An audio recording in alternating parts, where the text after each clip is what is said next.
Pessoal, todos sabem aqui, né, que o IFES começou a discutir, né, uma minuta sobre as diretrizes do ensino técnico, né, em vários campos aqui. Isso gerou uma polêmica, porque essa discussão sobre a minuta, né, deu a entender que o IFES vai aderir ao novo ensino médio, como que vai ser essa discussão, qual é como que está sendo esse processo de construção dessa minuta, e o sindicato foi provocado nesse sentido, né, por parte dos seus filiados, e a proposta dessa assembleia de hoje aqui é a gente promoveu discussão sobre isso, tanto em relação ao processo de construção dessa minuta, como também os riscos dessa minuta ser implementada, pensando na perspectiva do ensino integrado e outra perspectiva também que a gente entende que são importantes dentro de uma perspectiva de uma educação pública gratuita e de qualidade, né? Então, nesse sentido, a gente convidou o professor Marcelo Lima. O professor Marcelo Lima, ele tem graduação, né, em pedagogia na UFES, mestrado em educação na UFES, tem doutorado e pós-doutorado na UF, né, Universidade Federal Fluminense, e atualmente ele é professor do Centro de Educação, né? Então, o professor Marcelo Lima ele vem fazendo essa discussão sobre a rede federal, sobre, né, o ensino técnico, e ele vai, de alguma forma, contribuir para a gente com esse debate. Então, a proposta aqui, antes da gente começar propriamente a discussão, as inscrições de vocês, é que o professor faça uma abordagem, né, sobre o ensino médio integrado, né? Não sei se ele já teve acesso a essa minuta, né? O que significa teve acesso? Ótimo. O que pode significar essa minuta para a concepção de ensino integrado na nossa instituição? E depois a gente abre para debates, né? Também pode ter perguntas. E aí a gente pensou num tempo, professor, né? Como é uma assembleia e vai ter discussões, aproximadamente aí 15 a 20 minutos de fala, tá bom? Ok. Quando der 15 minutos, você me avisa? Aviso sim, tá bom. Boa noite a todos e todas. Saudar aqui o pessoal do sindicato, da diretoria, bem como com toda a categoria da rede federal. Consideramos aqui que nós somos co-irmãos, né? Porque somos da universidade e temos aí várias ações em comum feitas com vocês, tanto bancas de doutorado, de mestrado, bem como também orientação de vários colegas de vocês que passaram aqui pelo PPGE da UFS e vejo aqui alguns nomes aqui de vários colegas, sempre com muito brilhantismo, denotando a excelência que vem aí do IFES, sempre de respeito aos seus profissionais, quer sejam professores, quer sejam técnicos de maneira geral, né? Então, inicialmente, queria dizer que este movimento feito pelo CONIF, né, e como a rede de maneira geral, de procurar se autonormatizar, é um movimento importante de resistência contra a reforma do ensino médio, uma vez que a reforma do ensino médio ela vem no sentido de dissolver, né, de corroer, de liquidificar as bases da educação profissional técnica integrada ao ensino médio. Por que este processo ocorre, né, e que objetivos estão por trás da reforma do ensino médio? Primeiro, um objetivo de reforma do Estado para atender a crise do capital, e nesse momento pressupõe que o Estado brasileiro é um Estado muito grande para os interesses financeiros e do mercado financeiro. Por outro lado, a gente sabe que as necessidades da sociedade são muito maiores e que, na verdade, a rede federal ela cumpre um papel pequeno diante da grande demanda de profissionalização, diante da grande demanda de educação média de qualidade, né? E aí, nesse sentido, não cabe reduzir nem o currículo e nem a rede, muito pelo contrário. Nós temos que fortalecer o currículo e fortalecer a rede, fortalecer a educação pública de qualidade e espalhar o modelo do ensino médio integrado, que é praticado na rede federal com muito êxito, para todas as redes estaduais, etc. Porém, o que nós vemos hoje é um movimento de regressão desse avanço pedagógico, desse avanço metodológico, desse avanço político que constitui os cursos técnico integrados ao ensino médio, né? E aí, este movimento que a própria rede faz de se autonormatizar é muito importante no sentido de fazer algumas travas ao processo de implementação da reforma do ensino médio, que neste momento representa, né, a destruição, né, a corrosão desse modelo do ensino médio integrado, que nesse momento também representa a real identidade da rede federal. A rede federal ela é multicampo, ela tem integração vertical, ela tem várias áreas nas quais ela atua, mas ela tem um papel estrutural dado pela criação dos institutos federais que está lá na lei de sua criação, né? E manter essa lei, manter essa identidade é fundamental não só para preservar a identidade da própria rede, mas também para atender adequadamente a população, né, que precisa ter as possibilidades de mobilidade social iguais de todas as classes, independente das suas classes de origem, né? Inclusive com sistema de cotas e tudo mais, bem como também as pessoas com deficiência. Então, para cumprir esse processo, o modelo pedagógico curricular que nós defendemos é o modelo do ensino médio integrado. No entanto, a reforma ela traz elementos que destituem, né, desinstituem esse caminho como um caminho adequado. Entretanto, vários elementos da própria legislação permitem que o ensino médio integrado possa continuar. Agora, analisando as diretrizes, eu recebi da Aline esse material, imprimi e leio, né? Eu vejo com muitas preocupações o conteúdo que está sendo colocado aqui e acho que vocês devem ler, debater, esmiuçar, porque tem, por exemplo, questões aqui que são muito arriscadas. Por exemplo, uma que está colocada aqui, que todos os PPCs devem ser revisados, né? Ao contrário, os PPCs sua revisão deve ser adiada, né? E deve haver um movimento de autonormatização para que esses PPCs sejam revisados no sentido do fortalecimento do ensino médio integrado, e não da sua substituição pela BNCC mais itinerário técnico-profissional, né?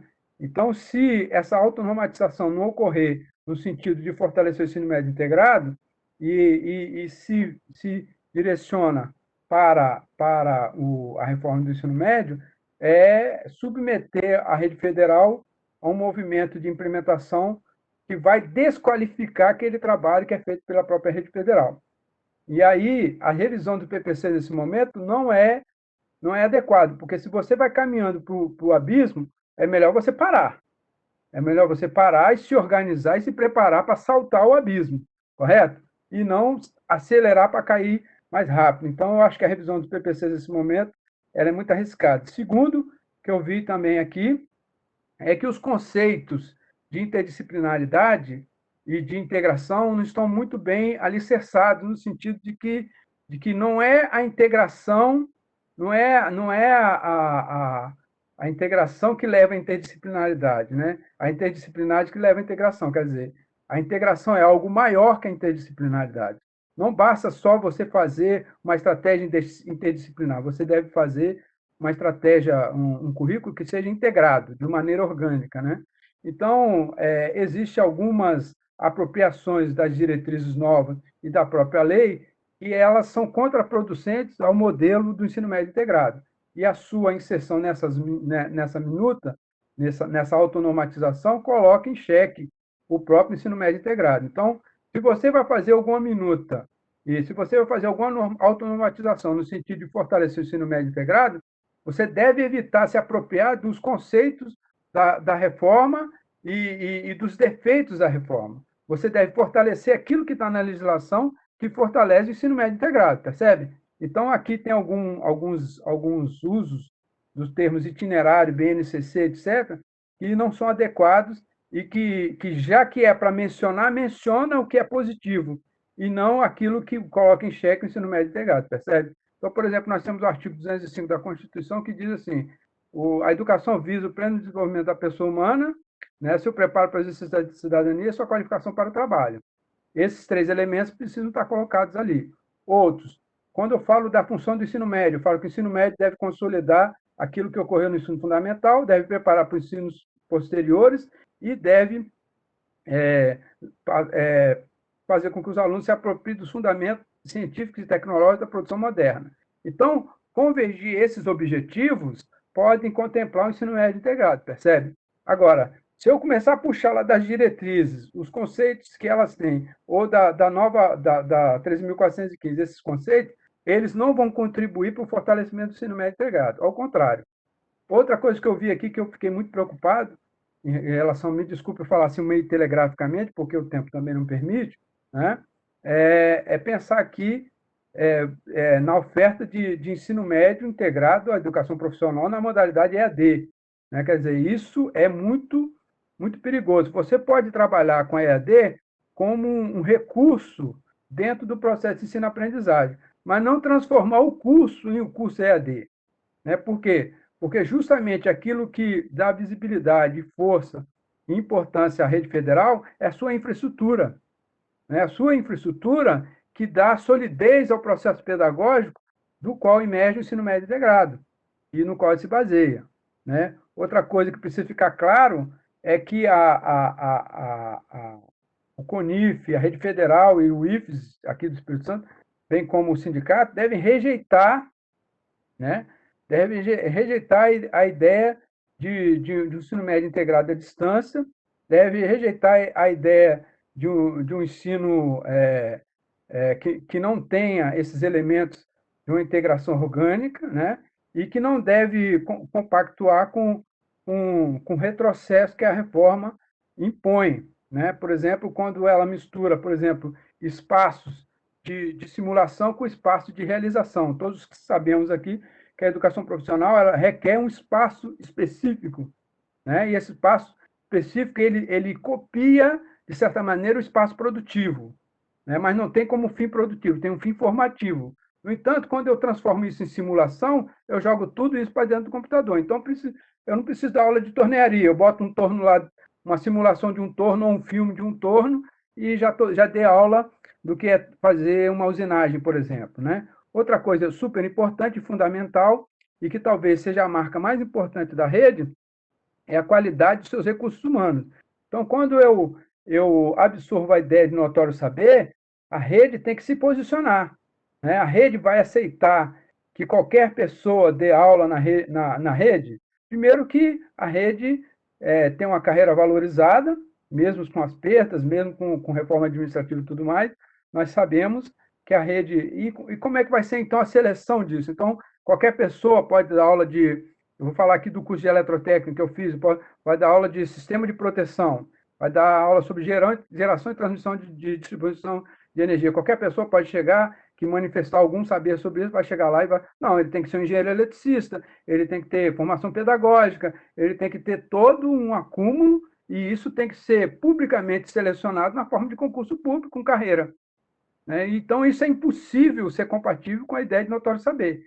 Então, o notório saber deve ser rechaçado nessas diretrizes. Isso não ficou claro aqui na minuta, tá certo? Então, nós temos vários elementos aí da minuta que é melhor tirar. Se for para colocar, é melhor tirar, porque como está, não está bom. Né? Claro que vocês devem ler com cuidado. Eu fiz uma leitura ainda um pouco superficial, né? Vou tentar elaborar aí com os meus orientandos aí que fazem parte da rede federal. Eu oriento o pessoal do IFMG, né, também aqui do IFES, tentar elaborar uma reflexão sobre isso, uma reflexão mais detida, né, sobre essa minuta, e bem como outras diretrizes do próprio CONIF. Então, eu penso que nós temos aí um material que pode ser muito ruim da forma como ele está, mas também, como está colocado como minuto, está em aberto, né? E pedir aos colegas que elaboraram, né, que venham para o debate, porque a gente sabe que tem gente legal que elaborou essa minuta, né? Tem uma comissão aí. Então, nós não podemos simplificar. Então, se for colocar alguma coisa nas diretrizes, coloca o que vai ajudar o ensino médio integrado, não aquilo que prejudica.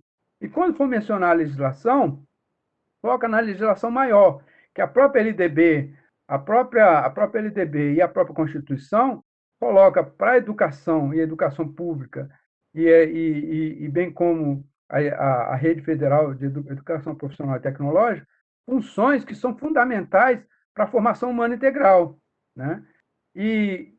tentar explorar aquilo que está nas diretrizes e na própria LDB, mesmo com a modificação da 13.415, que são que convergem para o ensino médio integrado e não que divergem do ensino médio integrado. Porque nós temos aí o que está em xeque também é a autonomia do próprio sistema de ensino, que lá na, na legislação está garantida. Mesmo na reforma, também foi garantido isso. Né? Então, por exemplo, quando alguém fala em BNCC, nós temos que falar em formação geral. Quando alguém fala em itinerário técnico profissional, nós temos que falar em educação profissional técnica nível médio. Quando alguém fala em itinerário das ciências humanas, nós temos que falar em formação básica geral, com densidade científica e filosófica e artística, etc. Nós não podemos, no sentido de tentar cumprir a reforma, fazer menos do que nós fazemos. Agora, nós podemos fazer aquilo que a reforma pede e fazer mais. Né? Nós podemos fazer mais.